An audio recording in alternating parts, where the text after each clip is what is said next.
chamada está sendo gravada a partir de agora, só para que todos tenham conhecimento, né? O primeiro aviso para vocês é que nós tivemos já 2 sábados letivos. Nos dias 9 e 16 de outubro eram sábados letivos, né? Não sei se vocês sabem, né? Imagino que saibam já. Os semestres letivos, os sábados letivos, ele acontece ao longo do semestre. Nós não temos aula presencial nele, né? São atividades que são feitas à distância durante a aula de sábado, né? Para ser entregue valendo a presença. Então, como vocês não tiveram essas atividades ainda, eu vou lançar hoje, após a aula, no Moodle, 2 atividades. Uma equivalendo à presença do dia 13, do dia 9, desculpa, e outro do dia 16, né? Que são os 2 sábados do mês de outubro. Então, só para todo mundo ficar ciente, tá? Depois eu vou mandar um e-mail explicando isso também. Mas já adiantando para vocês, vai ter 2 tarefas e eu vou dar o prazo de uma semana, até sábado, na verdade, até esse sábado, para resolver elas. O normal seria só amanhã de sábado, né? Mas como já vão ter 2 tarefas, né, e não são nos dias corretos, eu vou passar para vocês hoje para ser entregue até sábado. Vai ser provavelmente algum questionário ou exercício de implementação. Estou vendo ainda o que eu vou passar após a aula para vocês. Bom, nós vamos dar início então ao nosso conteúdo de hoje, né? Ainda falando da programação orientada a objetos em geral, né? Vamos começar com algumas introduções. Já vimos alguma coisa na aula passada, né? Mas nós vamos falar então do conceito geral do que é a programação orientada a objetos e vamos depois falar de alguns conceitos mais específicos, como, por exemplo, os pilares da PO, né? PO, programação orientada a objetos. Vamos falar de objeto, classe, né? Muitas coisas nós já falamos, então vamos apenas revisar nessa aula de hoje. Vamos falar sobre construtores, troca de mensagem e encapsulamento. Bom, claro, qualquer momento, né, vocês podem levantar a mão, me interromper, fiquem à vontade. A programação orientada a objetos, né, ela é um paradigma de programação de computadores que usa conceitos de objetos e classes como elementos centrais para representar e processar todos os dados, né, que são utilizados nos programas. O que é um paradigma, né? Então, segundo o dicionário, um paradigma significa um modelo, um padrão, algo a ser seguido, né?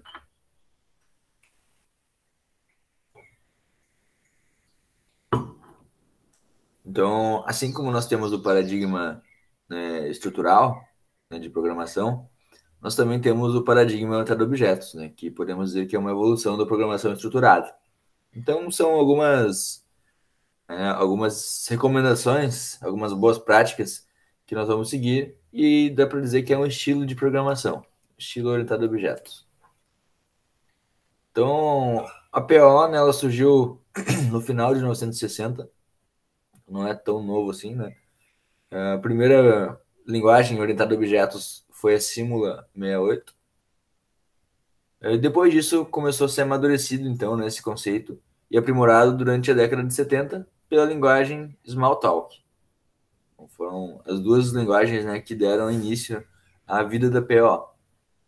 Mas ela só ficou realmente popular mais 10 anos depois, né, na década de 80 e mais ainda em 90, com a popularização também das linguagens, né, C++ e Java, né, como vocês conhecem, né, nossa linguagem da disciplina, por exemplo, é o Java. São 2 linguagens que têm suporte à orientação a objetos e, né, recomendam, né, todos os conceitos de programação orientada a objetos para a sua implementação de programas. Então, um dos principais pesquisadores que introduziu os conceitos de PO foi um cientista chamado Alan Kay, da Xerox, né, um dos criadores da linguagem Smalltalk, que era uma daquelas linguagens, né, que começou a popularizar um pouquinho a orientação a objetos, né, que veio um pouquinho antes do C++ e do Java. E durante as pesquisas, né, esse programador, né, desenvolvedor, ele desenvolveu a ideia de que poderíamos construir um programa utilizando conceitos e abstrações do mundo real como objeto e troca de mensagens. Então, aquilo que antes eram apenas procedimentos, funções que interagiam com dados, que não necessariamente tinha muita relação, né, assim, a forma que era modelado com a modelagem do mundo real, né, agora, né, começou a se aproximar, né, com a orientação a objetos, começou a se aproximar um pouquinho mais do que as pessoas estão acostumadas. Então, por exemplo, podemos ter classes carro, classes pessoas, né? E essas classes, como nós vimos na aula passada, elas têm atributos, né? Características e também comportamentos, né? Que são os nossos métodos. Então, uma introdução breve, né? Porque nós já tivemos aula introdutória na aula passada. É basicamente isso que eu passei para vocês agora. Uma breve historiazinha da PO e seus objetivos. Agora, então, nós temos 6 partes da aula de hoje, né? Onde vamos falar de 6 conceitos diferentes sobre programação orientada a objetos. Primeiramente, vamos falar de pilares da PO. Então, a programação orientada a objetos está sedimentada sobre 4 pilares básicos, né? Que ela vem do princípio da abstração. Então, a abstração, como eu falei antes, é basicamente nós podemos abstrair problemas do mundo real em forma, né, de objetos, por exemplo, quando nós estamos utilizando a orientação a objetos. Alguns conceitos que nós vamos estudar hoje, né, são os pilares de encapsulamento, herança, composição e polimorfismo. Agora, mais adiante, nós vamos falar mais detalhadamente de cada um desses conceitos, de cada um desses pilares da orientação a objetos.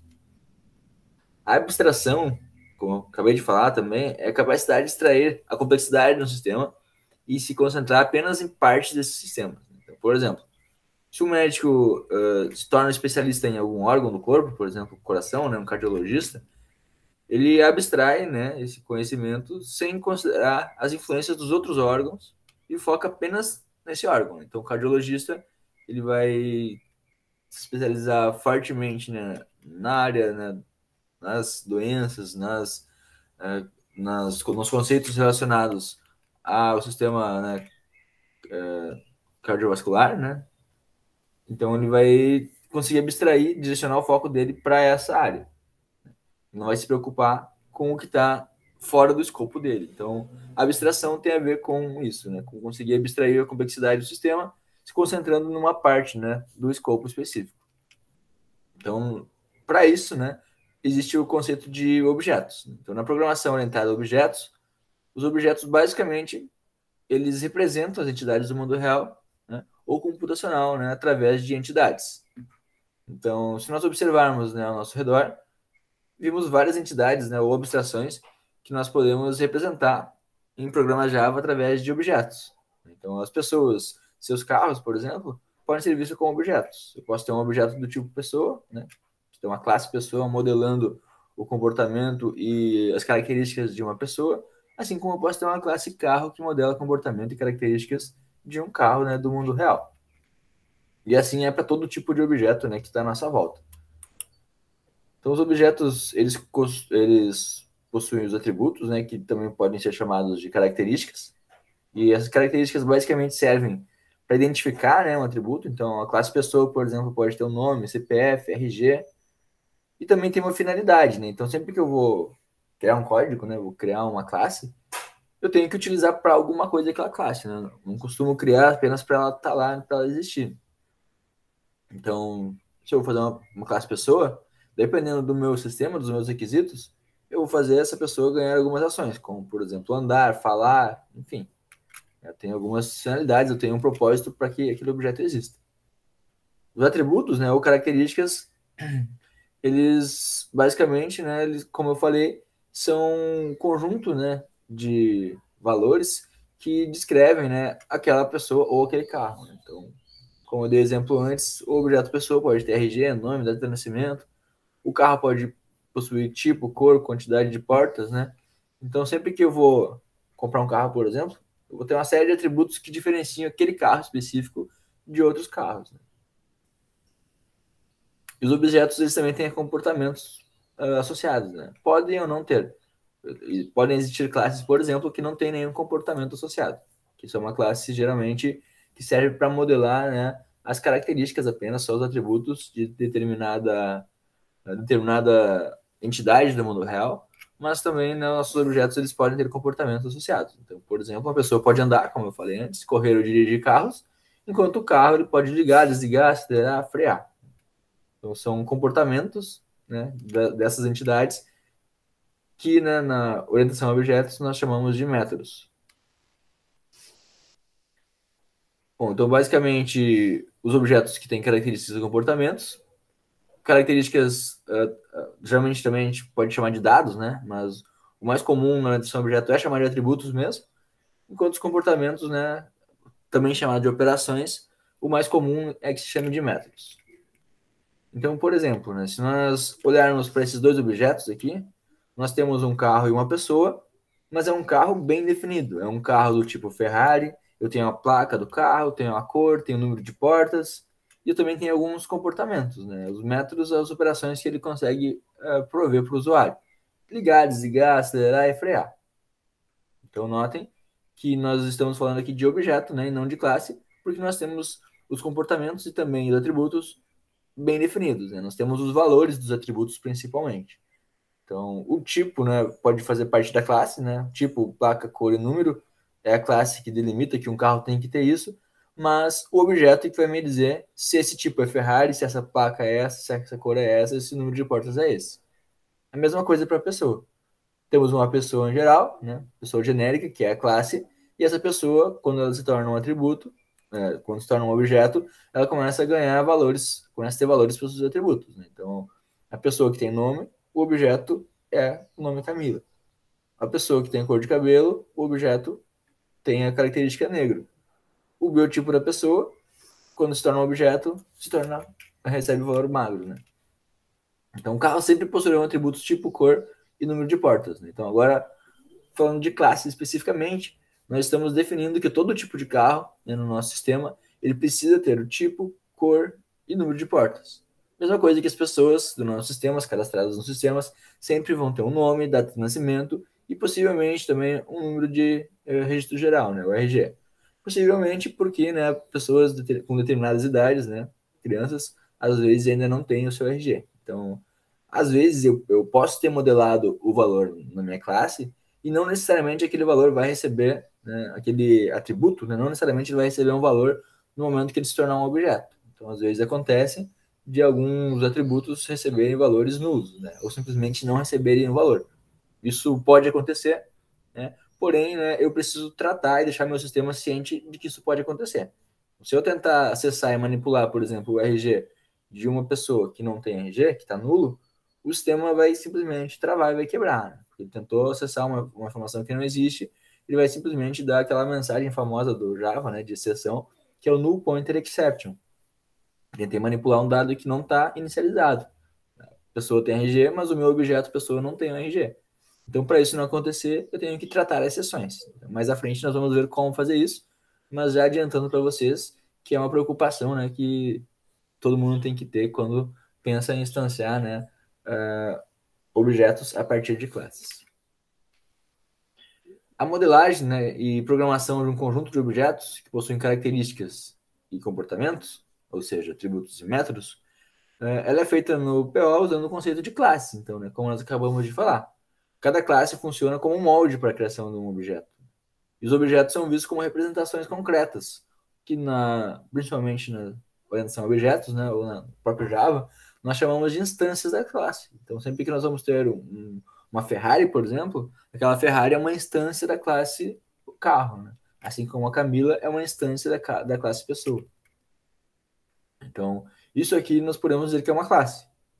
É um carro, a gente sabe que tem rodas, tem vidro, tem porta, não sei qual é a cor, não sei que tipo é esse carro, não sei qual é a placa, nem o número de portas, né? Aqui ainda dá para, aparentemente, né, parece que tem duas portas, mas a gente ainda não sabe essa informação concreta, porque é só uma classe.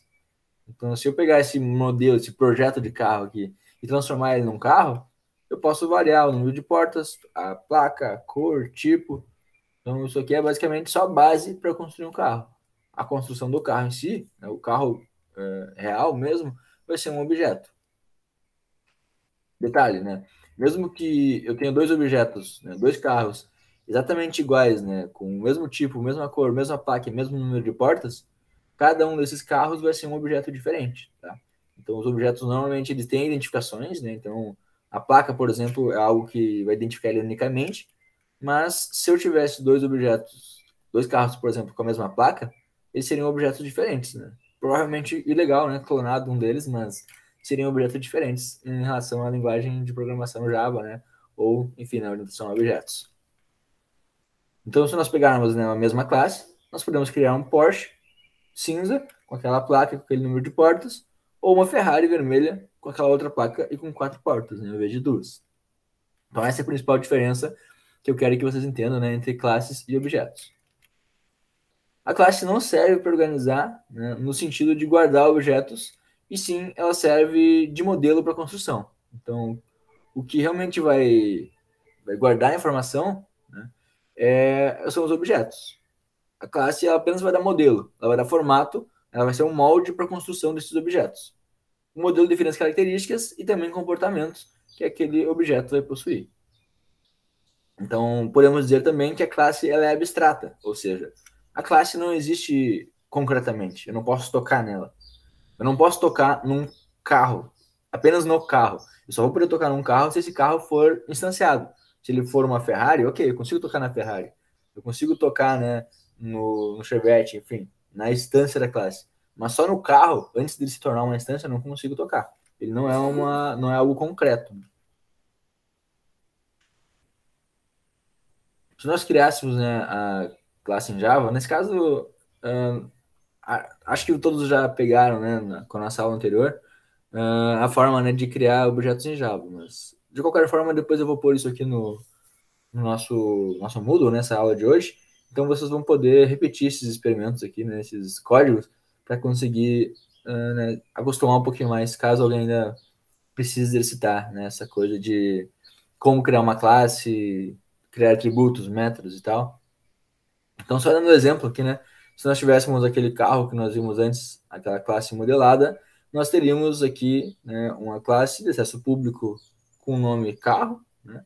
Então, sempre que nós queremos uma classe, é obrigatório que nós usemos essa palavra-chave, né, class. Significa que eu estou criando uma classe. O public, né, como nós vimos, ele vai modificar a visibilidade, então qualquer outra classe de qualquer pacote, de qualquer local do projeto, consegue enxergar essa classe carro, né? Tem acesso a ela porque ela tem visibilidade pública, né? E o nome dela é o que está aqui, né? Carro. Então nós temos aqui as características com seus tipos.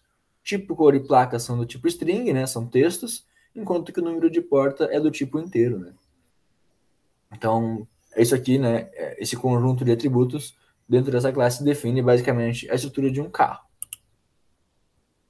Só que perceba, né, que nessa estrutura aqui, né, tanto do carro quanto essa da pessoa, nós não temos ainda nenhum comportamento, né? Nós temos apenas os atributos. Então, se nós criarmos, né, uma nova classe, né, também pessoa, e olharmos apenas esses 4 atributos, nós temos o nome, cor do cabelo, biotipo, idade, mas também não temos nenhum comportamento. Então, para criar comportamento, nós precisamos criar métodos, né? Então, os objetos das classes carro e pessoa, eles não precisam apenas das características que diferenciam eles uns dos outros, né? Eles precisam também de ações que possam ser executadas. Então, o carro precisa oferecer funções para que as pessoas consigam andar no carro, né? Manobrar aquele carro. E as pessoas precisam desempenhar suas atividades, como andar, correr, estudar, enfim. Então, cada um desses objetos ele tem suas próprias funções.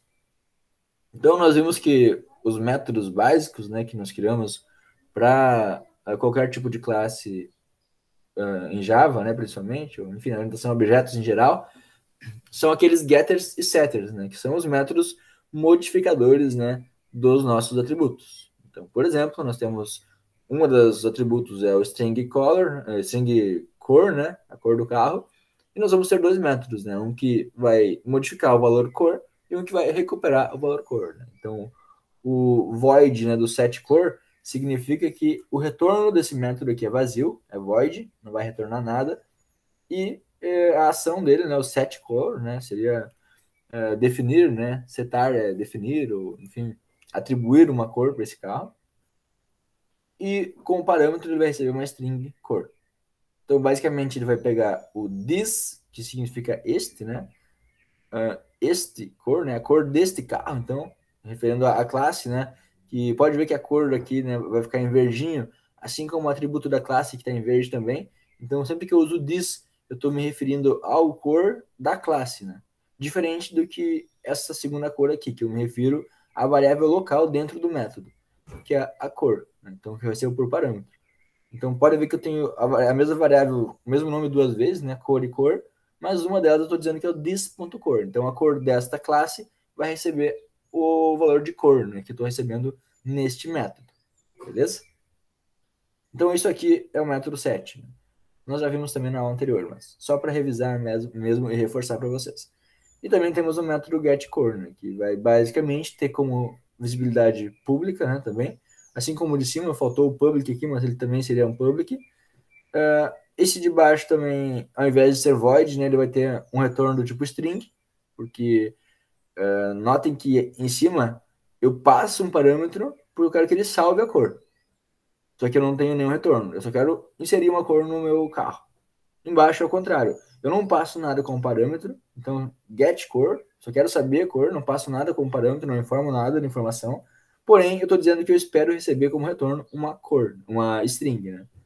Então, public string. Eu quero receber uma string como retorno. Get cor. E não vou dizer nada sobre o carro. Eu só quero saber uma coisa. Se eu faço uma pergunta e quero saber, eu não preciso passar, né, nada como parâmetro. A não ser que para eu saber a cor eu precisasse informar alguma coisa aqui, né? O que não é o caso dentro desse carro, porque nós temos apenas um carro, né, nessa classe. Ela modela apenas um carro, então se eu pedir a cor, não tenho nenhuma dúvida de que tipo de cor que eu estou falando, de que carro é. É deste carro atual. Então o retorno vai ser cor. Né? Poderia também usar o dis.cor. Notem que nesse exemplo aqui, não está sendo usado o dis.cor, porque não existe outro atributo aqui dentro do método get que se chama cor. Né? Em cima, como há dois atributos, se eu usar só o cor, ele vai pegar o atributo mais específico, que é aquele que está dentro do método, na assinatura do método nesse exemplo, que é o cor, né, recebido como parâmetro. Aqui embaixo, como não tem uma outra variável cor, eu posso usar apenas o cor, né, em vez de dis.cor. Porém, eu recomendo usar o dis.cor só para manter a consistência, tá? Então, esse aqui é um exemplo de código sem a consistência entre os dois métodos. Seria legal usar também o dis.cor aqui. Beleza? Então, se nós formos falar, né, de as regras, né, para a gente definir esses métodos no Java, né, como eu acabei de mostrar para vocês, nós temos que definir, né, o tipo de objeto, né, se ele vai ser void quando não tem retorno ou se ele tem algum retorno, o nome do método e a lista de parâmetros. Então, notem que a lista de parâmetros pode estar ausente, você não precisa de nenhum parâmetro, e também eu posso ter, né, eu tenho também o corpo do método, né, que é o que está dentro das chaves aqui, né? Que é realmente a implementação do que aquele método faz. Então, essa primeira linha aqui nós chamamos de assinatura, né? Então, a assinatura é o void setCore, que tem o parâmetro cor, e o corpo, né, é o que está dentro dessas chaves, né? Que nesse caso é this.cor igual a cor. Notem que nesse exemplo aqui já tem o return, né, this.cor. Então, foi o que eu falei para vocês no slide anterior, né? Lá estava inconsistente, que já está corrigida essa inconsistência. E a mesma coisa nós fazemos para todos os outros atributos. Né? Tipo, placa, enfim.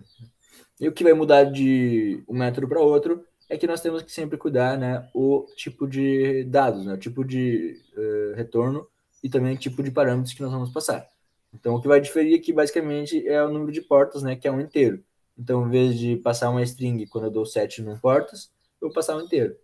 Em vez de eu retornar uma string, quando eu dou um get num portas, eu vou retornar um int, né, que é um inteiro.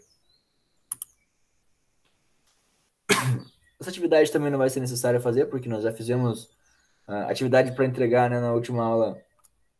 Ela era até mais avançada que essa, então nós vamos passar essa parte da atividade. E vamos também passar isso aqui, eu só vou mostrar para vocês aqui, né. Bom, vamos criar um objeto da classe carro no mundo da programação entre objetos, né? E vamos chamar isso então de instanciação. Então, basicamente, quando nós criamos um objeto da classe carro, nós estamos dizendo que nós estamos instanciando um objeto da classe carro. E para a gente instanciar, nós usamos sempre o new, né? Como vocês também já sabem. Carro, meu carro, igual new carro. Para criar um objeto, nós podemos já passar no construtor os valores, ou nós podemos, né, simplesmente chamar aqueles métodos gets e sets, né, para atribuir valores ou recuperar. Nesse caso, nós vamos sempre chamar o set primeiramente, né, para nós setarmos os atributos, né. Vamos dizer que a cor do carro é preto, então eu chamei o carro de meu carro, né. Carro, meu carro, é igual ao new carro. Então eu estou instanciando um carro, né, e dizendo que ele é o meu carro. Então é um carro específico, agora eu consigo tocar no meu carro. O meu carro tem a cor preto, ele tem o tipo passeio, tem a placa, né, GGG11. e tem 4 portas. Para eu conseguir recuperar aquelas informações do meu carro, né, eu vou dar um get e atributo, né? Então, meu carro.get cor, meu carro.get tipo e assim por diante. Se eu quiser imprimir as informações do meu carro, basicamente eu posso usar o system.out.println do Java, né? Então, com isso, nós conseguimos, né, recuperar as informações que nós acabamos de citar no slide anterior sobre o meu carro. Tá? Então, de novo, né, esse slide vai ficar disponível no Moodle, vocês podem fazer para treinar, né, copiar e colar esse código aqui, digitar ele, na verdade, né, para ver isso aqui rodando, mas eu estou assumindo que vocês já sabem fazer isso, por isso que eu não vou fazer nessa aula de hoje. Se alguém não sabe, também pode me interromper a qualquer momento, né? Claro, se precisar de ajuda para fazer depois, fique à vontade.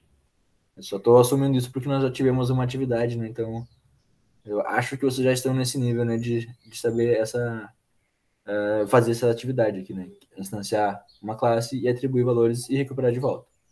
Isso aqui é o básico, né? Da orientação a objetos. Você poder cadastrar, definir uma classe, como nós fizemos antes, né? Definindo atributos e comportamentos, instanciar essa classe e atribuir valores, né? Para essa instância da classe. Lembrando que quando eu dou um new carro, sem passar nenhum parâmetro, eu estou apenas alocando espaço em memória para que eu consiga armazenar essas informações do carro. Eu ainda não estou necessariamente, né? Se eu não passo nenhum parâmetro, não estou ainda definindo as informações do carro. Eu só defino no set cor, set tipo, set placa e assim por diante. Lembrando que isso aqui podia ser, todas essas linhas aqui de baixo, né? Elas poderiam ser substituídas por um construtor, que na hora que eu dou new carro eu já passo como parâmetro a cor, o tipo, a placa e o número de portas. Então eu teria outra atividade, mas também não é necessário a gente fazer, porque nós já fizemos algo parecido. Na hora de criar o objeto, né? Foi o que eu acabei de falar para vocês. Eu já posso passar no construtor, então o conceito de construtor é basicamente esse, que nós também já comentamos na outra aula, então é só uma revisão. Nós temos o tipo, cor, placa e número de portas, e tudo isso vai ser passado na assinatura do meu método construtor. Lembrando que o método construtor ele sempre tem visibilidade pública, ele não precisa ser, não deve, né, também ser informado nenhum retorno para ele. Então eu vou simplesmente omitir, né, o tipo de retorno. Então, se eu estou dentro da classe carro, é só eu falar, né, que eu quero o meu método basicamente vai ter visibilidade pública e vai ter nome carro. Então o nome do método é igual ao nome da classe. Todo método construtor tem um nome igual ao da classe, idêntico. É carro, então também é carro. Dentro do método construtor, normalmente, né, o que eu vou fazer é atribuir os valores this.tipo, por exemplo, igual a tipo. Então, lembrando, esse que está em verdinho aqui, né, o this.tipo, se refere ao tipo da classe carro, enquanto esse tipo aqui, né, que está em preto, se refere ao valor do parâmetro que está sendo passado na hora de inicializar essa classe. Então, basicamente, o que o construtor faz é pegar todos os atributos que estão sendo passados na sua assinatura e, né, armazenar ele em variáveis globais, né, em variáveis da classe em si. Como eu falei, né, o construtor tem o mesmo nome da classe e não tem retorno. Então, aqui embaixo estou só reforçando essa observação que eu fiz para vocês.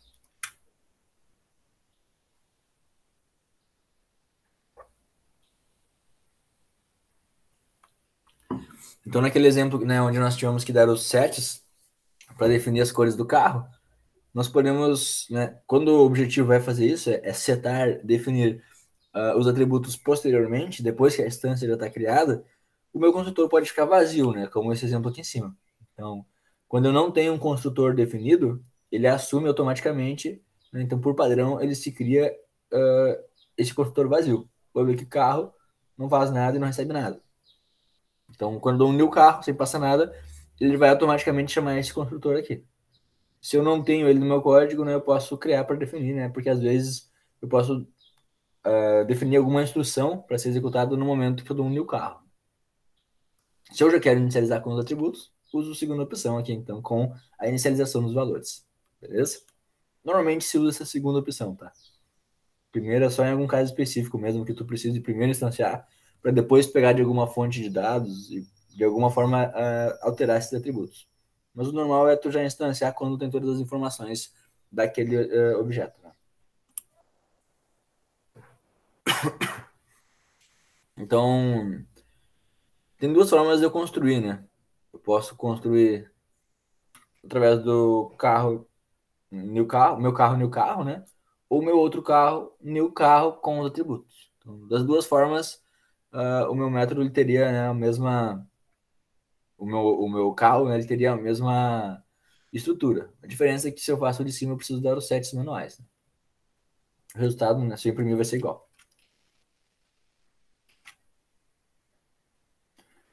Teria mais atividades, né? Para criar construtores de classe pessoa, instanciar dois objetos, e acessar dois objetos imprimindo seus valores, mas de novo, eu estou assumindo que vocês já sabem fazer isso. Se não souberem, peço que vocês façam isso depois em casa, né? E me contatem se houver qualquer dúvida. Os objetos, então, eles estão relacionados um ao outro. Então, é por isso que nós temos o conceito de trocas de mensagem entre objetos, né? Então, nenhum objeto ele costuma fazer tudo sozinho, né? Mesmo um computador de última geração, né, fazendo uma analogia, ele não faz tudo sozinho, porque ele precisa de uma tomada na parede para ele ligar. Se não tem a tomada, ele não funciona. Então, é bastante comum que objetos, né, eles tenham os seus métodos, suas funcionalidades que por si só já conseguem entregar algum valor para o usuário final ou executar alguma ação, porém eles precisam se comunicar. Eu preciso chamar um método ou acionar um método de um objeto a partir de outro. Então, essa comunicação, né, nós chamamos de troca de mensagem. Então, por exemplo, né, se nós demos meu carro ponto .set cor e falamos que a cor é preto, né, na hora de imprimir, né, nós vamos usar o system.out.println e dizer que a cor recebe o getCor. Então, esse método está escrito numa classe main, né, que é uma classe principal, e ele envia uma mensagem para definir um atributo para outra classe. Então, nós estamos dentro de uma classe, que é a classe main, né, a classe principal, e para que eu consiga definir qual é o carro, na primeira linha, o set cor, eu estou mandando uma mensagem para a classe carro. Então, notem que eu estou numa classe e estou chamando o método, o set cor, de outro método, de outra classe, que é a classe carro. Então, isso é troca de mensagem. Essa é a comunicação entre objetos. Eu estou em um objeto, estou em uma classe, e estou chamando, né, um objeto de outra classe. Mesma coisa quando eu dou o get cor. Estou enviando uma mensagem dizendo, me dá a cor do teu carro, né? Ou melhor, carro, me dá a sua própria cor. Então é por isso que tem depois o return this.cor. This, né? Minha própria cor, que é o retorno desse método que é chamado por outra classe. Sempre que eu chamo um método de uma classe a partir de outra classe, nós estamos tendo uma troca de mensagem. E quando nós relacionamos as coisas no mundo real, isso acontece de forma natural e espontânea, né? Então, por exemplo, se eu perguntar quantas pessoas que cabem no automóvel, né? A maioria deles a lotação é de 5, alguns são 6, incluindo o condutor. E uma pessoa pode estar em quantos automóveis ao mesmo tempo? A gente sabe, né, que não tem como eu estar em dois carros ao mesmo tempo, né? As leis das físicas não permitem que isso aconteça.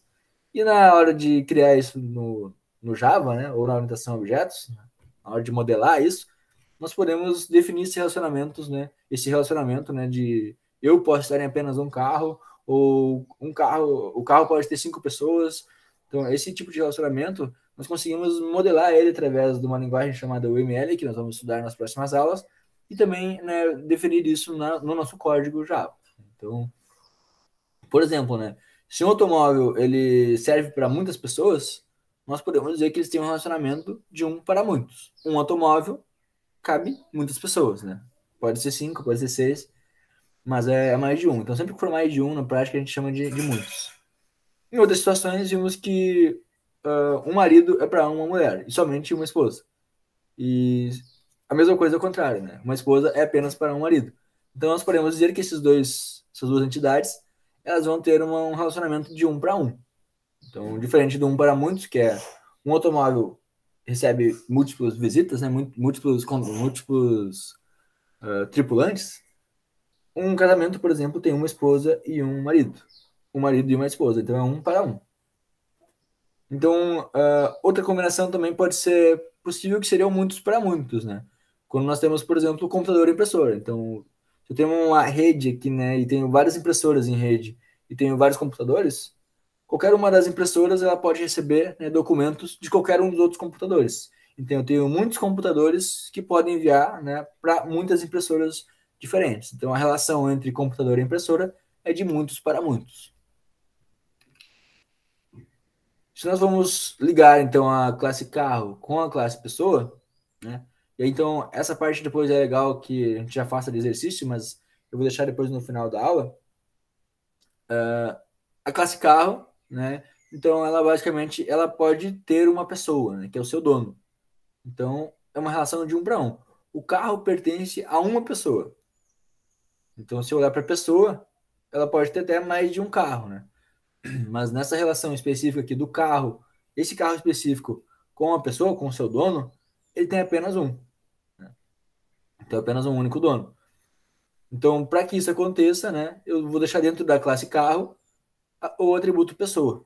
O atributo pessoa, né, que é do tipo pessoa também. Então, eu tenho a classe pessoa. Lembrando, né, que os tipos eles podem ser primitivos, como int, eles podem ser classes, né, que é como o exemplo do próprio string, que é uma classe, embora pareça que não, né, mas o string é uma classe, e uma classe que eu posso criar, como por exemplo a pessoa. Então não tem nenhum problema eu dizer que o meu carro, né, ele tem um dono do tipo pessoa, conforme a classe que eu definir. Então esse aqui é um relacionamento de um para um. Os métodos getSets vão funcionar exatamente igual àqueles outros, né? Em vez de você receber uma string e devolver uma string, ou um inteiro, né, por exemplo, ele vai receber um objeto do tipo pessoa. Então eu consigo sim salvar objetos como atributos de outros objetos. Um pouco confuso? Não? Então, reforçando, né? O dono, ele é um objeto da classe pessoa. O carro, né? Quando eu instancio o carro, eu tenho um objeto do tipo carro. Porém, um objeto que é o do tipo carro, por exemplo, ele pode ter como um dos seus atributos uma pessoa, né? Que é o seu dono. Então eu posso ter um objeto como atributo de outro objeto. O objeto pessoa é um atributo do objeto carro. E quando o objeto pessoa é um atributo do objeto carro, nós temos uma relação de um para um. Porque o carro, a pessoa, né, o dono, ele está definido dentro do carro. Então ele é exclusivo desse carro aqui. Beleza?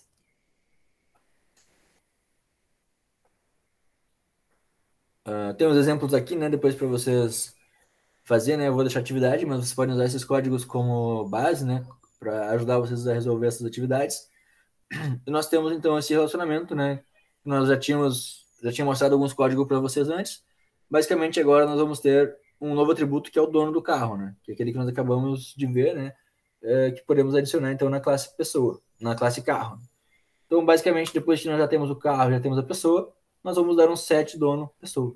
Então esse aqui é um exemplo de situação onde faz sentido nós termos um método set, né, que atribui um valor para um objeto depois que ele já foi criado. Então, quando nós criamos o carro, ele pode não ter dono. É normal que um carro novo não tenha dono ainda. Então, depois que temos o carro, nós vamos definir uma pessoa, e só quando nós já temos o carro e a pessoa, nós vamos poder dizer que esse carro é daquela pessoa. Então, vamos dar um carro.set dono, passar aquela pessoa, né, como proprietário daquele veículo. Se nós imprimirmos, né? Para imprimir os atributos básicos do carro, nós vamos dar os get cor, get tipo, get placa e assim por diante. Porém, quando nós vamos imprimir o dono do carro, eu não vou dar só um get dono. Por quê? Porque o dono, como eu falei antes, ele é um objeto completo. Um objeto, ele tem seus próprios atributos também. Então não tem nenhum problema eu dizer que eu quero imprimir o carro.getDono.getNome. Então, o que eu estou fazendo aqui? Estou acessando o atributo dono da classe carro, né? Do objeto carro, que está instanciado a partir da classe carro, e a partir desse atributo aqui, né? Que é um objeto, né? Eu vou conseguir acessar um novo atributo, dessa vez não do carro, mas sim do dono. Então, eu estou dando um get nome do get dono do carro. Então, é meio que uma chamada em sequência. Eu podia até dividir isso aqui em duas linhas separadas. Eu podia dizer que o carro. Eu podia ter uma variável aqui, por exemplo, do tipo pessoa, que tem um nome dono, por exemplo, que recebe carro.getDono. Depois dessa variável, eu podia ter um dono.getNome. Então, para simplificar, a gente pode ter tudo isso na mesma linha. Carro.getDono, eu estou retornando o dono, e a partir desse dono, em vez de mandar imprimir o dono por completo, eu quero imprimir apenas o nome desse dono, .getName. Se eu quisesse, por exemplo, imprimir outra informação do dono, por exemplo, a idade, eu poderia dar um carro.getDono.getIdade. Beleza? Deu para entender? Acho que ficou claro, né? Então, basicamente, eu estou navegando, estou entrando dentro do meu dono e pegando um atributo específico dele. Qualquer dúvida, né, fique à vontade para interromper. Tem um trabalho também aqui para a gente fazer depois. Então, esse aqui vai ser o trabalho da aula de hoje. Depois eu vou adicionar no Moodle. Então, só para comentar, né, como ele qual vai ser a definição desse trabalho. Então, nós vamos ter um sistema para biblioteca, né? Temos a classe livro, e o livro ele tem basicamente título, autor, área, editora, ano, edição e número de folhas, né? Para esse nosso livro, né, nossa classe livro, nós vamos precisar de métodos gets e sets, que são aqueles métodos modificadores e que servem para acessar os valores, né, desses atributos, assim como nós vimos nos slides anteriores. E vamos ter também uma classe usuários, né, que como atributo vai ter o nome, idade, sexo e telefone. Também vou precisar dos métodos getters e setters para esses usuários. Além disso, eu tenho uma nova classe chamada empréstimos. E olha que legal. O empréstimo, ele vai ter data do empréstimo, hora, e ele vai ter dois relacionamentos. Então, quando eu vou criar um empréstimo, se eu imaginar na minha ficha lá na biblioteca, eu vou pegar a ficha de alguém, assim, uma fichinha de um livro. O que essa ficha tem que ter, basicamente, de informação, né? Ela tem que dizer de qual é o livro que esse empréstimo, qual é o livro que esse empréstimo está sendo, tá se relacionando, né? Então, esse empréstimo aqui diz respeito a qual livro e também quem está pegando aquele livro. Então, tem que ter o usuário e o livro. Por exemplo, eu vou dizer que o Silvio está pegando o livro de orientação a objetos. Então, dentro da classe empréstimo, eu tenho que ter dois atributos do tipo livro e outro do tipo usuário. Então, com isso, eu consigo ter uma relação de muitos para muitos, né? Eu tenho um livro, um objeto, né? Do tipo empréstimo. E esse empréstimo, ele pode ser feito por muitas pessoas, muitos usuários, né? E também pode estar relacionado a múltiplos livros diferentes. Então, não faz sentido, dentro do usuário, por exemplo, eu ter um atributo livro. Se eu tivesse isso, eu estaria dizendo que meu usuário ele tem apenas um livro e só. Eu não consigo fazer com que esse usuário ele tenha outro livro, né? Ele simplesmente vai ter uma variável do tipo livro, então ele vai ter o seu livro. Esse aqui é o livro do Silvio, por exemplo. Assim como ele tem um nome, idade, sexo, telefone, ele teria um livro. Não é o que acontece na biblioteca, né? Na biblioteca, aquele livro, ele pode ser ele pode estar em posse, né? Pode estar emprestado para diversas pessoas. Então, não é o ideal aqui. Similarmente, também eu não posso ter dentro do atributo livro o dono dele, né? Porque nesse caso, o livro ele não é de um só usuário. Então, eu não posso ter um atributo usuário dentro do livro aqui. Se eu tivesse isso, eu diria que aquele livro é daquele usuário e deu, né? Eu não consigo fazer empréstimos, por exemplo, com ele. Eu não posso ter um histórico de empréstimos de livro, porque eu teria apenas um usuário, apenas uma pessoa responsável por aquele livro. Então, se eu fosse vender e ter um proprietário, um dono do livro, assim como a gente fez para o carro, faria sentido. O dono do livro é, né, o usuário tal. Nesse caso aqui, como um livro pode ser de vários usuários e um usuário pode acessar vários livros, nós temos um relacionamento de muitos para muitos. Sempre que nós temos um relacionamento do tipo muitos para muitos, nós precisamos ter uma terceira classe especificamente para fazer esse relacionamento. Então, tem a classe livre e a classe usuário, que são classes separadas, né, entidades do mundo real. Temos uma nova classe, que é a classe empréstimos, que basicamente vai ter, né, a data e a hora para fins de registro, e o principal vai dizer quem pegou qual livro, qual usuário, qual livro. Então, isso aqui é, como eu falei, né, é uma atividade que eu vou deixar depois para a aula de hoje.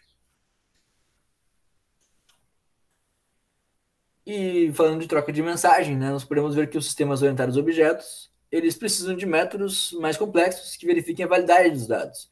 Então nós vimos que tem métodos simples, como aqueles que apenas atribuem valor e recuperam valor, são os getters e setters, mas normalmente, né, nós precisamos de métodos mais avançados, né, mais complexos, que eles realizem algumas atividades, né, mais compostas através de outras entidades. Por exemplo, a atualização, né, de outra entidade. Às vezes eu preciso pesquisar no banco de dados, vou precisar escrever em arquivos de log, atualizar o objeto da interface. Então, os métodos, né, os comportamentos desses nossos objetos, eles vão muito além do get e do set, né? Então, para a gente colocar um pouquinho de complexidade no mundo real no programa, né, nós vamos adicionar alguns métodos, por exemplo, ligar, desligar, acelerar e frear para a classe carro. Então, se nós pegarmos a classe carro, nós podemos dar vida, né? E nesse caso, né, vamos fazer um exemplo ainda simples, né, mas já dando uma funcionalidade, né, mesmo que seja fictícia aqui para o nosso carro. Então, o nosso método ligar, né, ele vai imprimir uma mensagem dizendo que o carro está ligado. O método desligar vai dizer que o carro está desligado. O acelerar vai dizer que o carro está acelerando. E o frear vai dizer que o carro está freando.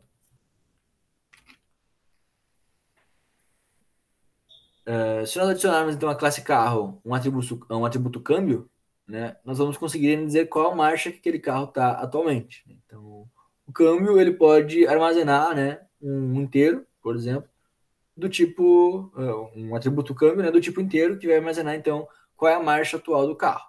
Então, se eu tiver o meu set câmbio, nós vamos poder receber uma marcha e atribuir para esse câmbio a marcha atual. Se der um get câmbio, ele vai imprimir para mim qual é a marcha atual que esse carro está no momento. Então, para ter uma referência do carro dentro da classe pessoa, né, nós podemos, então, basicamente, usar, né, nós vamos ter a classe carro, né, e o atributo carro dentro da classe pessoa, e vamos ter que ter os métodos modificadores do carro.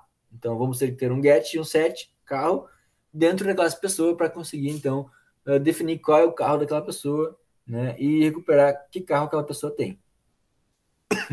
Lembrando que aqui também é um exemplo onde a pessoa tem apenas um carro, né?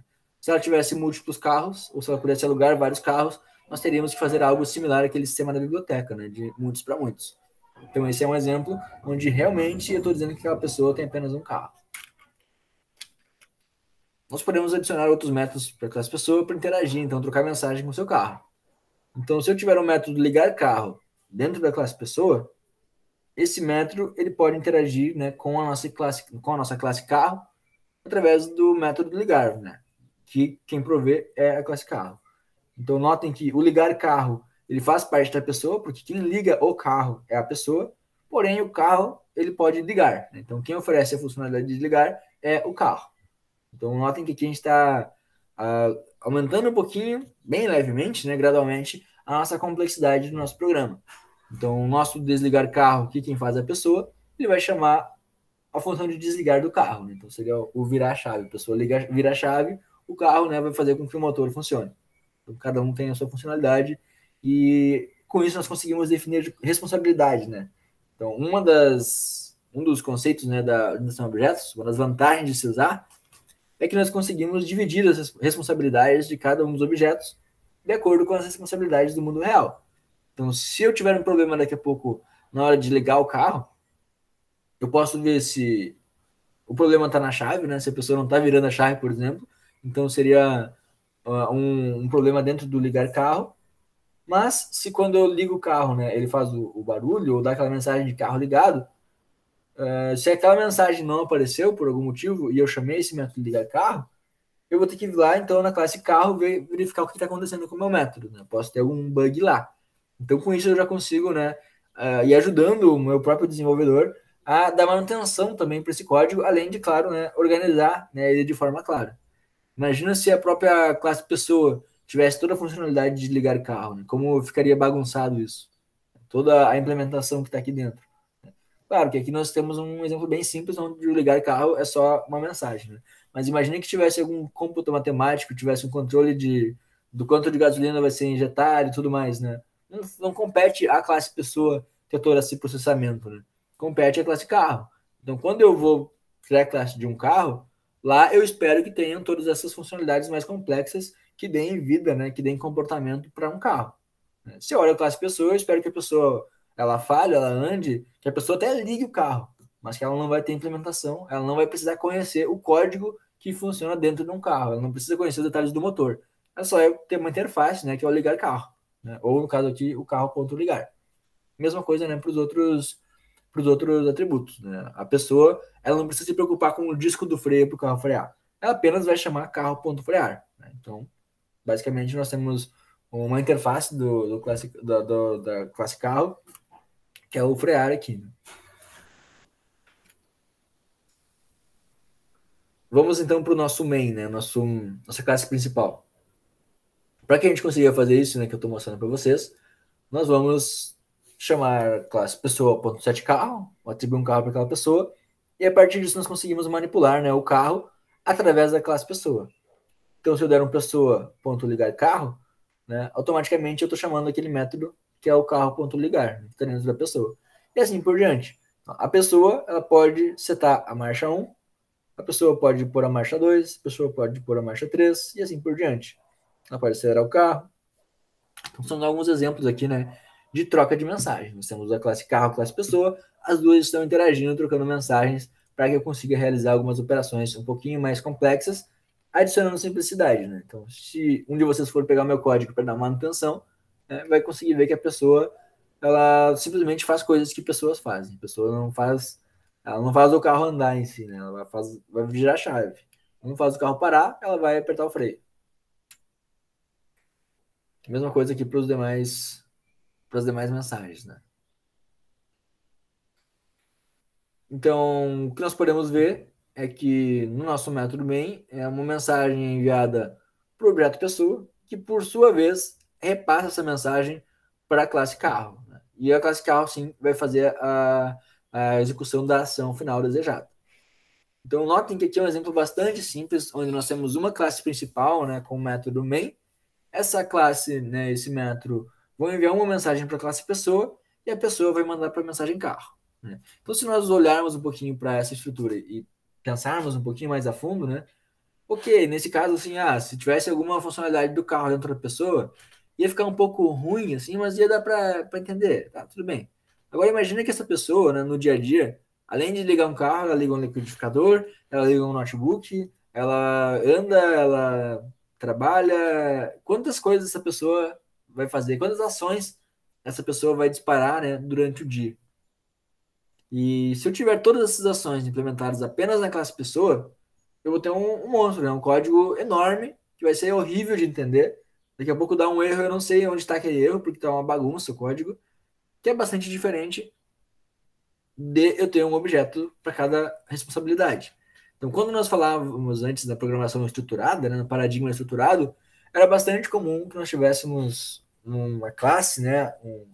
Nem era classe, né? Era um código enorme com várias funções que nós apenas chamaríamos ligar carro, andar pessoa, ligar liquidificador, tudo em um mesmo código, né? Teria um horror de funções que eu ia chamando um ou outro, né? Para conseguir executar essas ações. Tudo que a pessoa faz já está dentro de um único arquivo. Olha como isso é desorganizado comparado a um código, né, orientado a objetos, um código bem mais limpo. Então, código orientado a objetos, a principal mensagem que vocês têm que ficar da sala hoje é que os objetos servem para implementar responsabilidades e características de uma entidade do mundo real. Então, eu consigo dizer que o carro tem uma cor, eu não preciso dizer que a pessoa tem a cor do carro, né? A pessoa vai ter a cor da sua roupa, talvez cor do seu olho, cor da sua pele, cor do cabelo. Mas se eu estou falando da cor do carro, tem que estar no carro, né? Imagina que esse carro aqui, ele também tem passageiros. Eu quero saber a cor do carro do passageiro, a cor da roupa do passageiro, né? Então seria mais uma mensagem. Vai para a pessoa, vai para o carro, vai para o passageiro. E assim sucessivamente, né? Então eu posso ir dividindo essas responsabilidades, né, de uma forma hierárquica para ficar um código bem mais limpo, né? Aqui então nós temos algo um pouco linear, né? Um chama um método do outro, outro chama do outro e pronto. Mas nós poderíamos ter uma chamada no main com um montão de pessoas aqui. Ele vai chamar para uma pessoa específica. Aquela pessoa ela pode ter um montão de carros e outros objetos, né? Por exemplo, liquidificador, micro-ondas, enfim, pode ter um montão de objetos diferentes. De acordo com o que eu chamei no método principal, essa pessoa vai decidir, não, peraí, se eu tenho que ligar um carro, eu vou acessar o objeto carro. E a mesma coisa o carro, ele pode ter um montão de classes dentro dele, né? Por exemplo, os componentes do carro. Eu posso ter uma classe motor, uma classe pneu, né? Uma classe sistema de freios e assim por diante. Então eu posso ter vários objetos dentro de objetos, né? Atributos desses objetos podem ser outros objetos. E quando eu quero atender, né, a uma função específica, se essa função é minha, eu resolvo. Se não é, eu passo adiante, né? Então, basicamente, isso que está acontecendo aqui. Para continuar o trabalho, então, nós vamos ter um atributo booleano, né, para classe livro, e vamos ter o método is e set. Então, só um comentário para vocês é que quando nós usamos um atributo tipo booleano, nós não temos o get e sim temos o is. né? Então, por exemplo, o is né? Em inglês ele significa é. Então, o get ele retornaria o valor, tipo, get nome. Ah, é Silvio. Só que eu quero saber se o Silvio está acordado, né?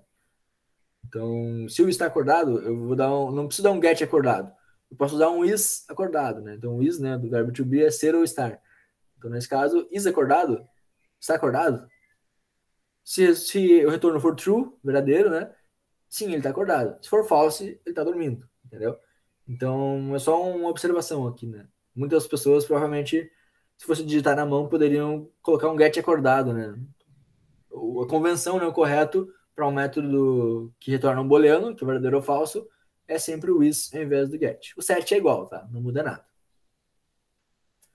Então, nessa classe livro, nós vamos ter o método is, né, para dizer se ele está ou não está emprestado, e o set, né, para dizer que ele está emprestado ou não. Então, o is vai retornar se ele está ou não, e o set ele vai mudar esse valor do empréstimo. Então, no construtor da classe, nós vamos ter o valor false para esse atributo. Ou seja, quando eu crio um livro, quando eu instancio um novo livro, ele não está emprestado. Ele começa na biblioteca com status de não emprestado. Está disponível. Então, quando eu acessar e emprestar esse livro, né, houver um empréstimo, aí ele vai ficar, né, com esse atributo como true, né, como verdadeiro.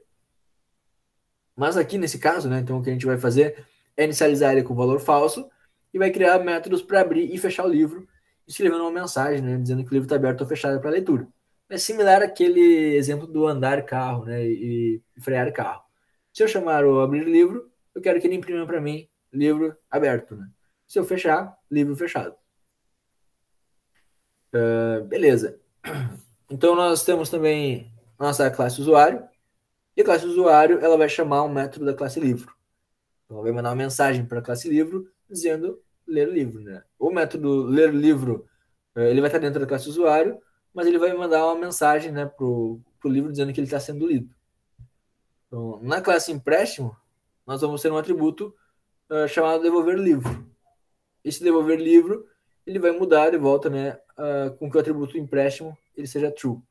Então, o livro vai estar devolvido, né, vai ser entregue novamente e vai estar como valor true, né, que está disponível para empréstimo. Né? E vai mandar uma mensagem, vai imprimir uma mensagem dizendo que o livro está devolvido, né, para o nosso sistema principal. E na classe principal, nós podemos acessar esses métodos, né, através dos comandos, né, dos métodos abrir, ler, fechar e devolver livro.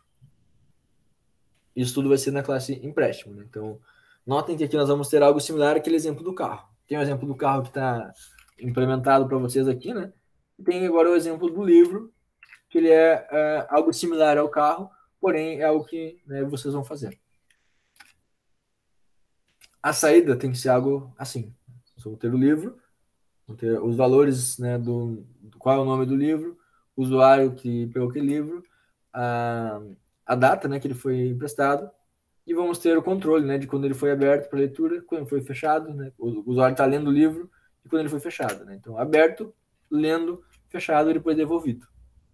Então vocês vão chamar, né, esses métodos nessa sequência aqui no código da classe principal para que a saída seja similar a essa.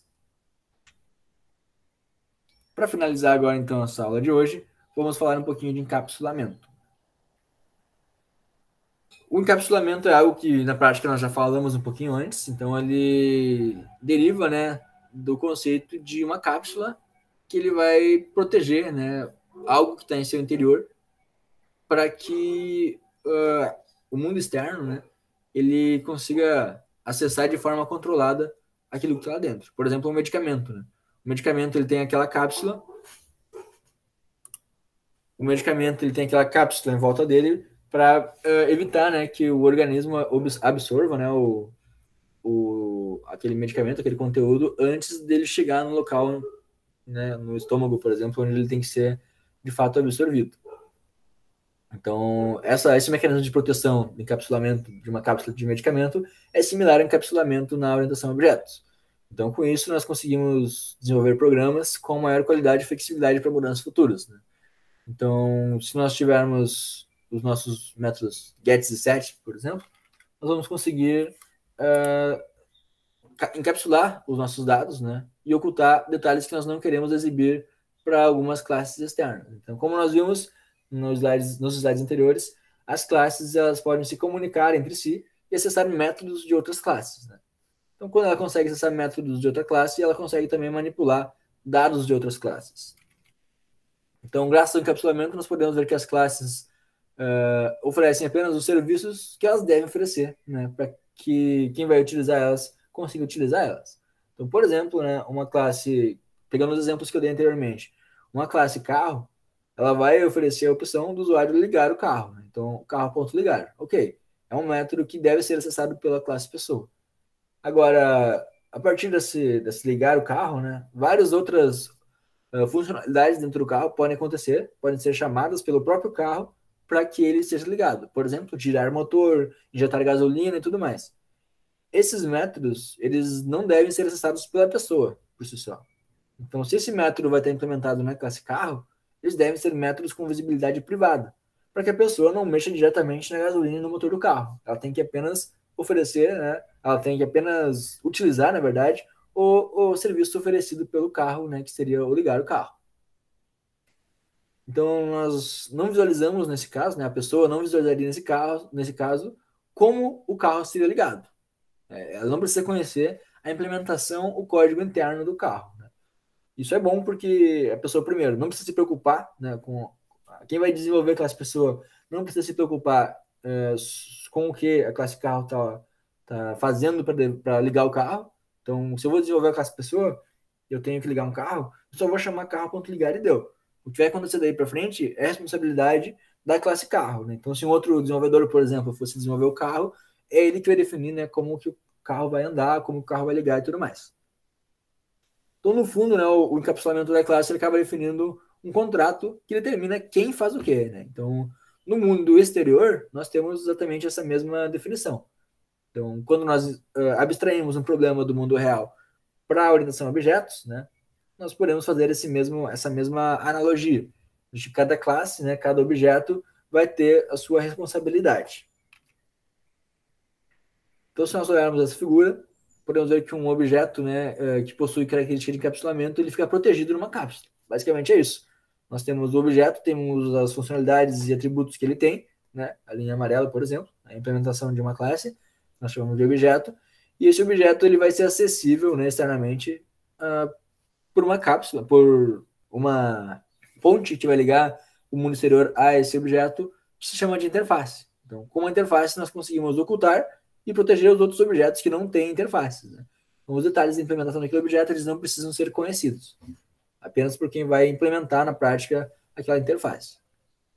Dessa maneira, então, o objeto só disponibiliza, através da interface, né, as funcionalidades que ele realmente deseja que outros objetos acessem, né, consigam solicitar a partir daquele método que ele está disponibilizando para os demais.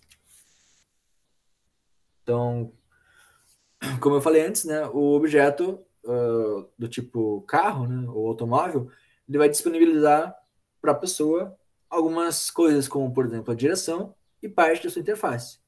Através da direção, a pessoa solicita que o automóvel faça alguns serviços, né, por exemplo, virar para um lado, virar para o outro, buzinar, enfim, mas ele não precisa saber como o carro vai fazer para virar para a esquerda. Ele não precisa saber que a roda está girando para a esquerda. Né? Ele simplesmente vai girar a direção para a esquerda e o carro vai se encarregar de executar todos os métodos e ações necessárias para que a roda gire para a esquerda conforme o usuário solicitou. E apenas o automóvel sabe quais são esses mecanismos que vão ser acionados para que consiga ser atendida, então, a solicitação da pessoa.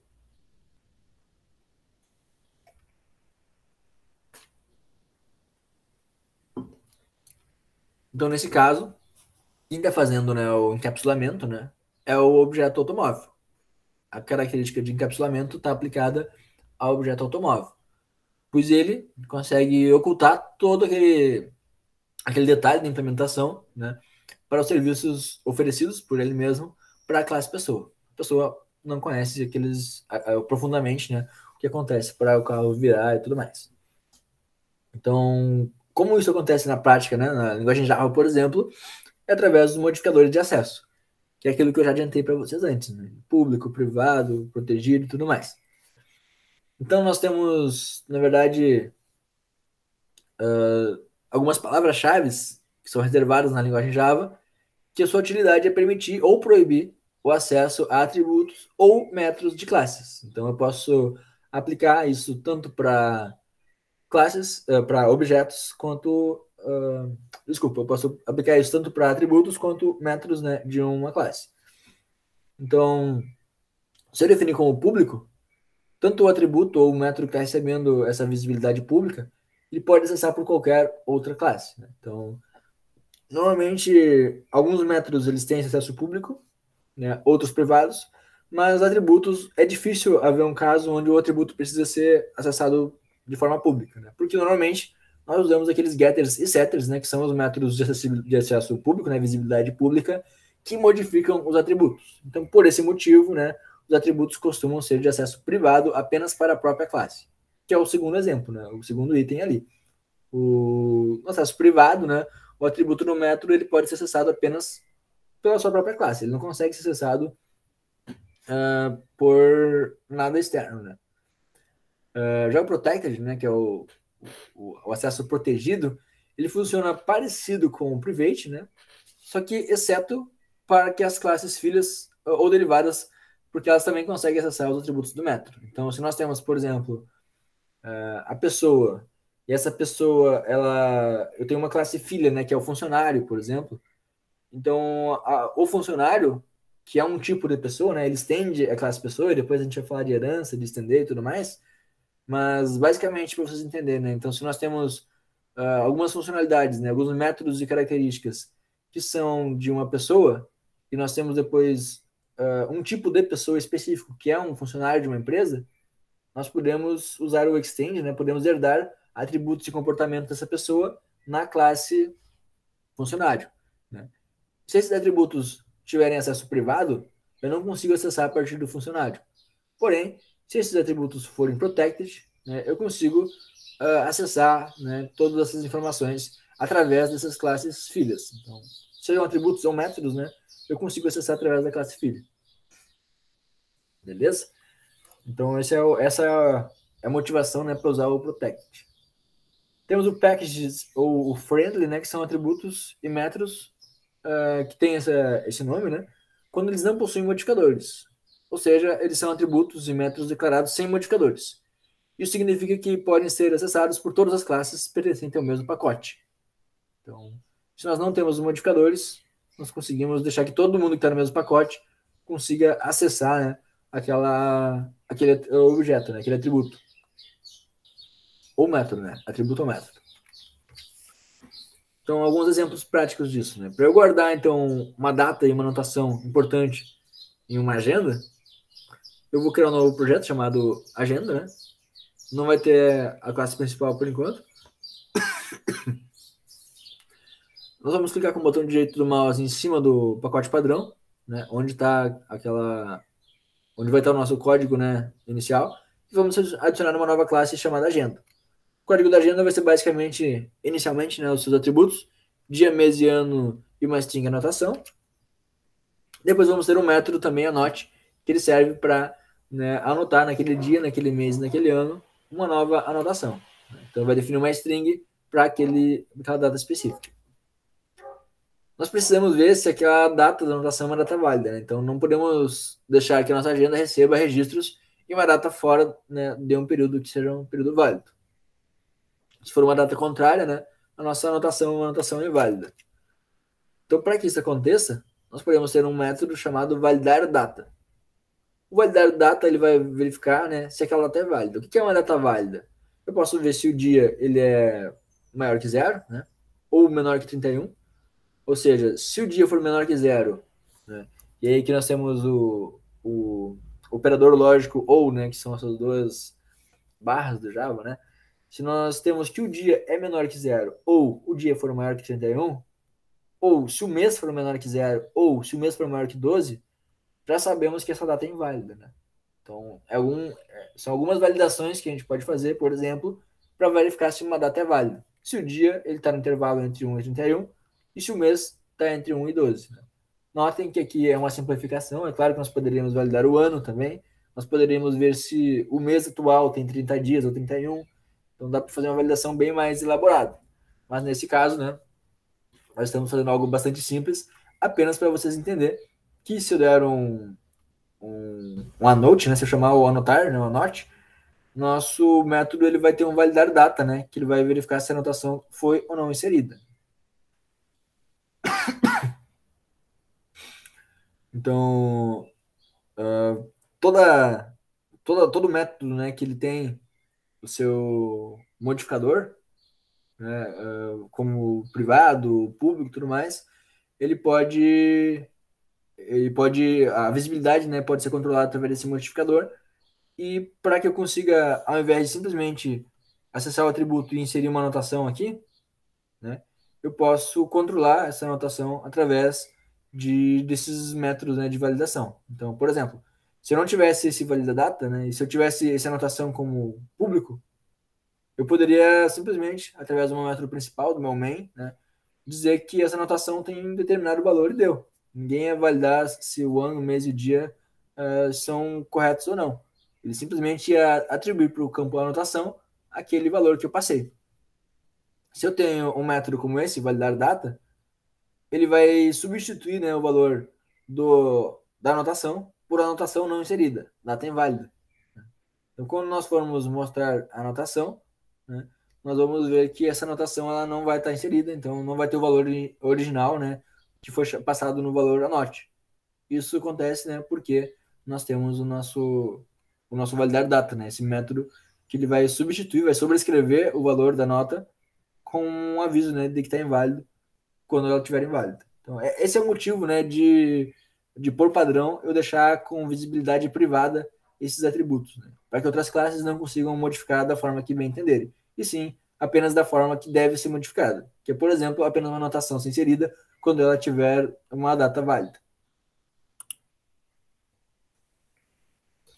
Então, nesse método aqui, né, nós não usamos encapsulamento. Então, isso que eu falei para vocês pode acontecer. Como não temos o private aqui, né, nós podemos simplesmente adicionar uma anotação de forma manual, né, direto no anotação, né, direto no atributo anotação. Se nós quisermos corrigir isso, nós vamos usar o encapsulamento, né. Para isso, nós vamos criar, por exemplo, dois objetos, agenda 1 e agenda 2. A agenda 1 ela vai ter uma anotação com uma data válida e o 2 com uma data inválida, né. Então, se nós consultarmos os dados dos atributos de cada um desses objetos, né, em relação à anotação que foi registrada, utilizando o método mostra anotação, nós vamos ver, né, que um deles vai ter a anotação correta e o outro não vai ter. Essa parte que a gente vai fazer de maneira prática.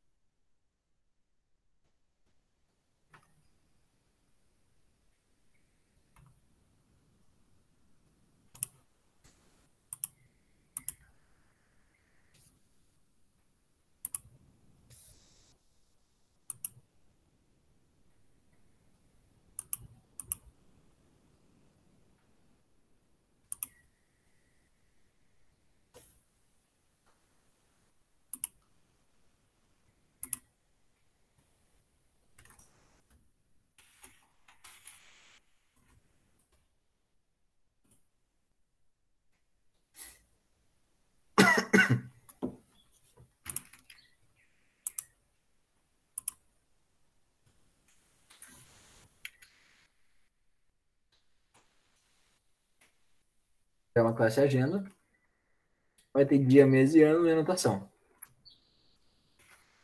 Dia, mês, ano. E uma dica para vocês, você pode usar isso aqui, ó. Como são os três int, eu posso deixar tudo na mesma linha, assim. Em vez de declarar um dia, mês e ano um por cada linha, eu posso deixar todos na mesma linha, assim. String anotação. Beleza. Nesse caso aqui eu não tenho os gets e sets, então por enquanto, né?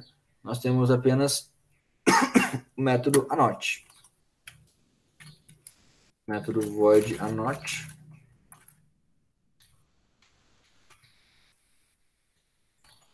Dia, mês, ano e anotação.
Vou criar aqui uma outra classe, que é a nossa classe principal.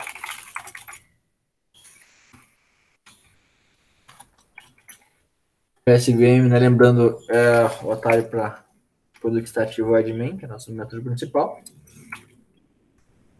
Nós vamos, então, criar duas instâncias para nossa agenda, né? O agenda 1. Agenda 2.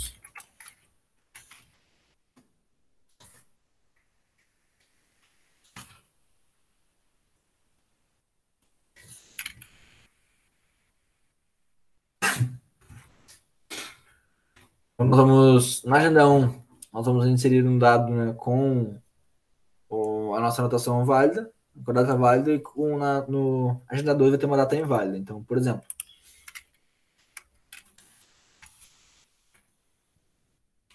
vou instanciar as duas. Vamos dizer que a agenda 1 tem dia 42, por exemplo. Vamos fazer primeiro válido, né? 12, dia, mês, ano, anotação. Vamos inserir no dia de hoje, por exemplo. Dia 19 de 10 de 2021. Anotação. Anotação. Beleza. Essa aqui então é a nossa agenda 1. Vamos criar a anotação inválida agora.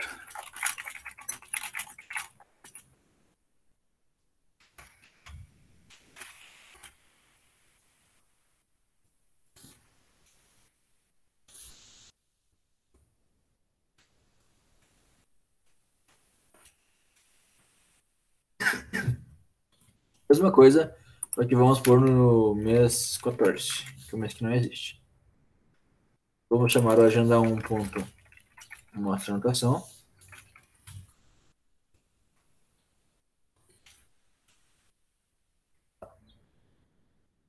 Vou executar.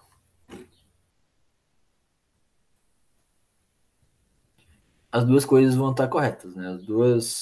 Das duas formas eu estou conseguindo manter a minha anotação, mesmo que inválida, né? Porque meu mês está maior que 14, né? Vamos verificar então o que aconteceu. Se o mês for menor que 0, o mês maior que 31. Né? Opa, o mês é 12. Agora sim.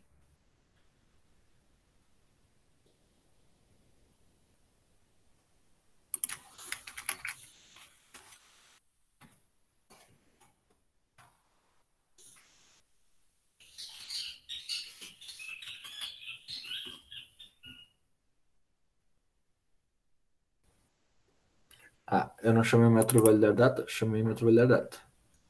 Se o dia for menor que, ou aqui, ou aqui, ou aqui. Tá.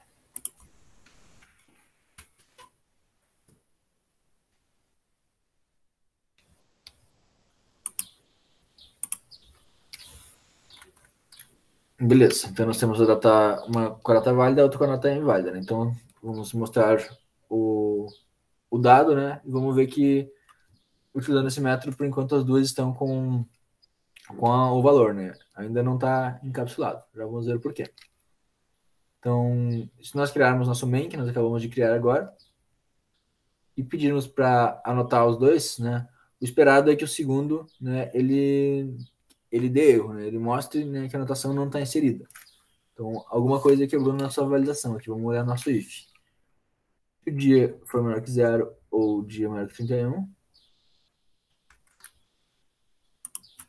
vamos ver de novo nossa validação. Anote. Deixa eu ver outro anote. Ah, claro. Eu mostrei justamente o exemplo do porquê que não está seguro, né? Notem que eu não chamei o método anote aqui, né? Eu tô... Como meus atributos estão de visibilidade pública lá na classe agenda, eu consigo acessar diretamente o dia, o mês e o ano, né? Então não tem nem encapsulamento, ele está vulnerável esse código. Por mais que eu tenha a validação não está sendo usada em nenhum momento, ela não está sendo chamada em nenhum momento. Por quê? Né? Porque nós estamos acessando direto o atributo, né? Nós estamos dizendo agenda.dia é igual a isso daqui, entendeu? Nós estamos diretamente acessando esses atributos aqui. Se nós deixarmos eles privados,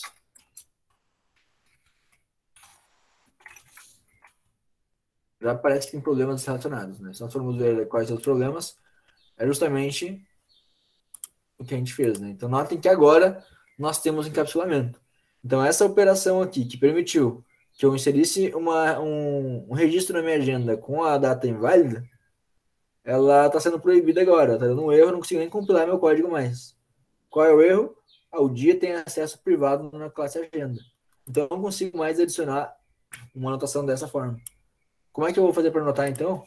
Bom, eu posso simplesmente dar uma agenda 2, ponto. Quando dá um ponto, já são exibidas para mim quais são as funcionalidades, né? Quais são as ações que eu consigo acessar a partir da classe agenda. Então, notem que o ano, por exemplo, a anotação, o dia e mês, já não aparece mais aqui. Mas nós temos o anote, que é a nossa interface, que a nossa agenda oferece para o usuário. Né? Então, para eu anotar, eu posso passar o dia, agora sim, 19, o mês 14, o mês 2021. O mês, e a nota, né? Minha anotação. Então, esse código aqui, né, ele não vai mais funcionar. Eu vou comentar, porque depois eu vou até pôr um comentário aqui, ó. O código abaixo não vai mais funcionar, porque a visibilidade dos atributos na classe agenda está ocupada.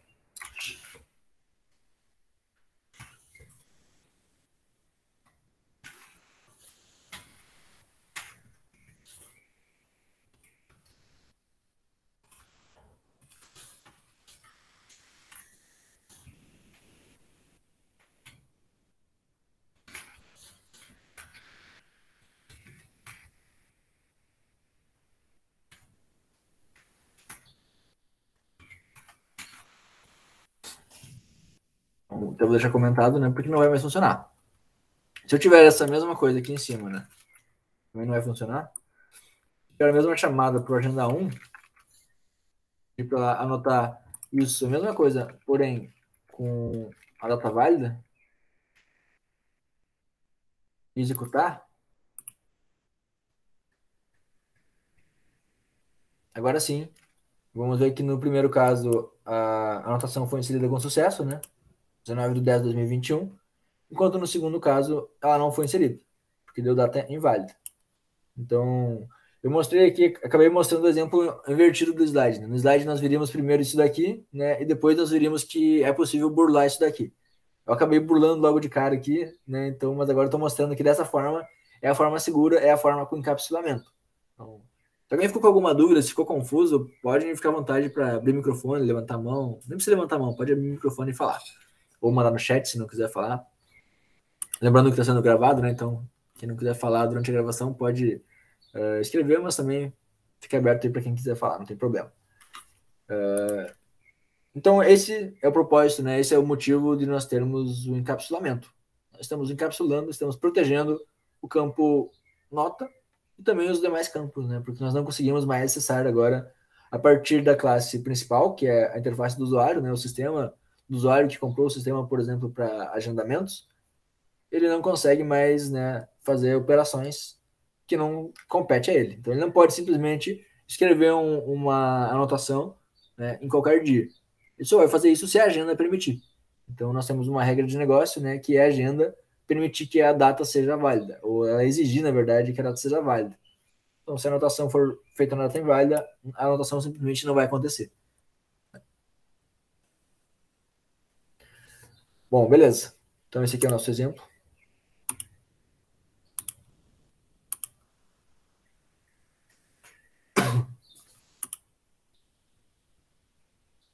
Como eu falei, tá apenas invertido aqui, né? Então, se nós dermos diretamente passar diretamente o valor para o atributo, né? Deixando ele público, eu vou conseguir bugar, né? Eu vou conseguir burlar o meu sistema. Então, a solução é encapsulamento, que é o que eu falei para vocês, né? Adicionar modificadores, né? Antes desses métodos aqui, né? Quando a classe agenda, né? Ela não usava nenhum modificador, né, como nós vimos no primeiro exemplo, nós conseguimos modificar, né? Qualquer classe do pacote consegue modificar qualquer atributo e qualquer método. É por isso que nós temos que adicionar, né, os encapsuladores, né, os modificadores de acesso, na verdade, para encapsular e não permitir que esse tipo de coisa aqui aconteça, que é acessar diretamente o atributo, né, através da classe agenda. Então, nós acabamos de ver na prática que esse código aqui ele não funcionaria mais se na agenda nós tivermos o private antes, né, da nossa variável, né, nosso atributo. Então, o anote e o mostra anotação, eu deixei ele ainda, né, com aquela anotação implícita, né, oculta, porque ele vai assumir aquele package ou friendly, né, que basicamente todos os métodos e todas as classes vão conseguir acessar, que é similar ao público, né? Então, como ele está público, eu nem defini, mas eu poderia dizer, né, que, por exemplo, né, o método anote é um método public. Qualquer um pode anotar. Então, eu posso dizer que o validar data é public ou private. Por quê? Porque só quem vai validar a data, né, vai ser a própria classe. Eu não preciso oferecer essa funcionalidade validar data para ninguém de fora. O usuário não precisa saber validar data. Ele só precisa saber, né, que ele tem como anotar. Se ele passar uma data incorreta, quem vai verificar se a data é correta ou não é o usuário, é a agenda. Que é a agenda que tem que proibir que o usuário faça isso. Né? Então, por isso que é privado, tá? Só quem pode acessar é a própria agenda. E de que forma ela acessa, né? Através do método anote. Então, acaba que um método com a interface pública, com visibilidade pública, ele vai, por sua vez, chamar outros métodos privados, né? Que ele tem acesso e os outros não têm.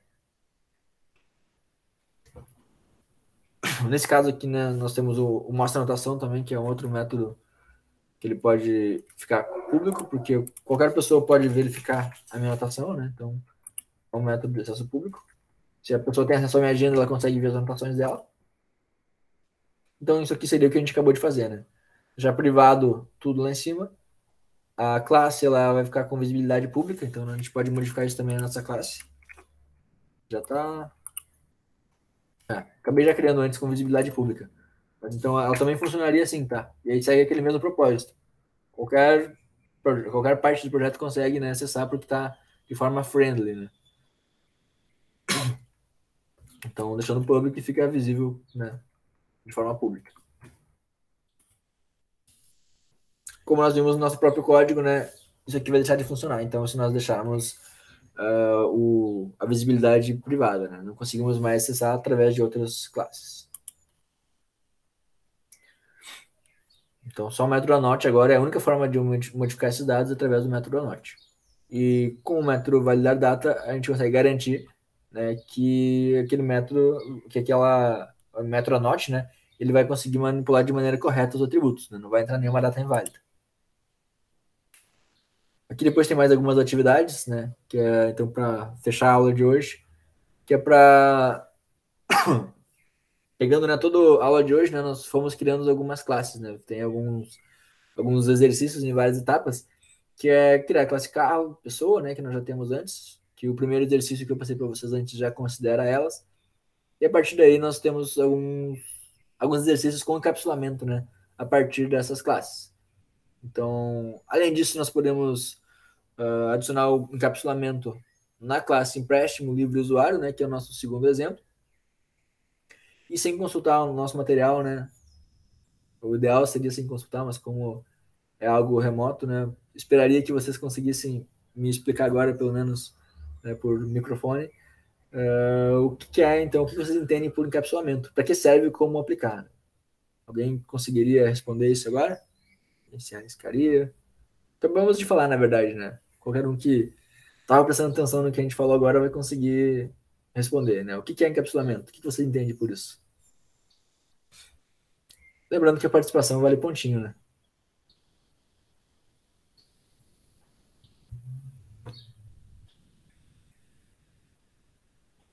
Todo mundo dormiu na aula, tava chato, tão chato assim. É como se fosse esconder de uma parte do código alguns atributos para que não seja acessado por quem não deve. Perfeito. É isso aí. Temos uma pessoa acordada, coisa boa, olha só. É isso aí, cara, exatamente isso. Nós conseguimos proteger, né, encapsular aquela informação para que ela não seja acessada por quem não deve. Basicamente essa é a resposta. Então, serve para isso e como aplicar, né, rever, né, qual modificador, public, private e package, né, qual deles que eu vou usar, né, em vez de qual deles, né, eu vou usar para deixar, né, o nosso código, né, encapsulado e acessível apenas por quem deve, né, na prática, acessar. E a terceira atividade, então, dentro dessa aqui, na verdade, é criar um programinha com uma classe candidato com o nome e a quantidade de votos. Né? Implemente um método para acrescentar um voto, onde vai somar um ao atributo quantidade de votos. Então, cada vez que alguém votar, vai incrementar mais um. Implemente o método getSet, né, para isso, e incluir, então, o encapsulamento de tal forma que a votação só será realizada por meio de métodos acrescentar voto. Então, eu não posso simplesmente modificar, né, o atributo votos. E usando um programa principal, né, uma classe main, vocês vão testar isso daqui. Pessoal, para quem não estava aqui no início da aula, eu estava comentando que nós tivemos 2 sábados letivos já. Então, deixa eu abrir novamente, ver se eu não estou com ele aberto.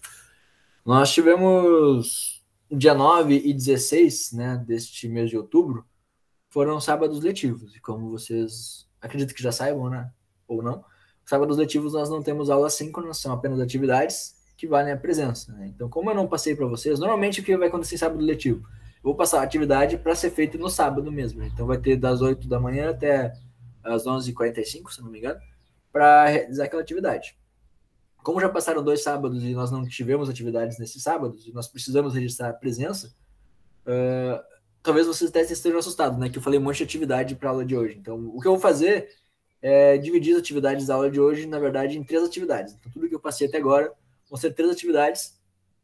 Uma delas vai valer a presença de hoje, outra de um sábado e outra do outro sábado. Então, quem assistiu a aula até aqui, né? Quem não assistiu vai estar gravado, então vai poder reassistir. Vou também passar os slides para vocês. Revisando esse material vai ser super tranquilo de vocês conseguir realizar essas 3 atividades. Como eu falei, elas teriam 4 horas para resolver, né? Então, mas como está atrasado, eu vou deixar vocês até semana que vem, né? Até a nossa próxima aula, para responder resolver essas tarefas, beleza? A aula de hoje vai ficando por aqui. Se alguém tiver mais alguma dúvida, pode falar. Agora eu vi que o Elton respondeu, ele não tinha visto, Elton. Capsulamento é uma forma de proteger os atributos e métodos. Perfeito, é isso aí mesmo. Então a aula de hoje fica por aqui. Se alguém tiver alguma dúvida, pode abrir o microfone e falar, fica à vontade. Vamos ter algumas aulas depois um pouco mais práticas, né? Hoje foi um pouco de teoria com um pouquinho de prática misturado, mas a gente conseguiu evoluir bem hoje, né? Espero que vocês tenham conseguido entender bem o que foi passado até agora.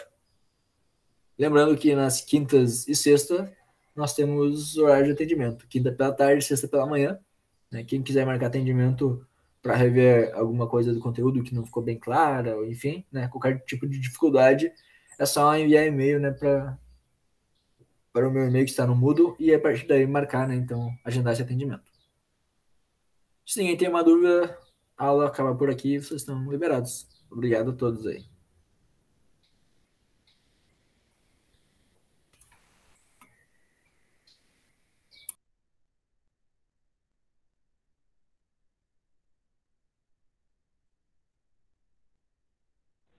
Até mais, senhor. Até mais, tchau, tchau.